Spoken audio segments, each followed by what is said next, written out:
Kjo është çështja e vitit 2025, megjithatë, me që shpyetja unë do të bëj një prezantim të përgjithshëm të punës që u bë gjatë këtij viti zgjedhor. Nga ana e prokurorisë përgjithshme, u ndërmorën hapa në drejtim të forcimit të koordinimit institucional me Komisionin Qendror të Zgjedhjeve, me prokurorinë e posaçme dhe me Policinë e Shtetit, në mënyrë për të pasur një qasje të koordinuar, qoftë në drejtim të masave institucionale për ato ndërinstitucionale, për të rritur efikasitetin tonë në aspektin e hetimit të krimit elektoral. Në vijim të kësaj marrëveshje bashkëpunimi, nga ana jonë u organizua puna dhe brenda sistemit prokurorisë, u ngritën grupe seksione të posaçme për periudhën zgjedhore, me prokurorë të dedikuar për hetimin e krimit zgjedhor, me qëllim që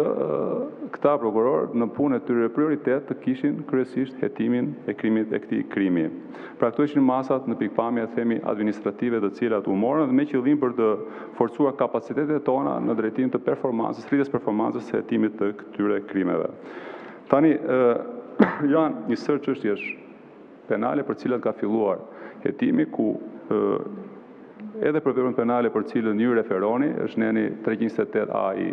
i Kodit Penal, nga të dhënat statistikore të vitit 2025, rezulton se nga prokuroritë e jurisdiksionit përgjithshëm janë disa çështje penale,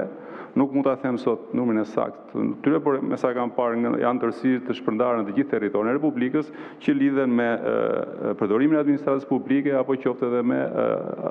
përdorimin e fondeve publike në fushatën zgjedhore. Këto janë në vijim hetimet për to dhe një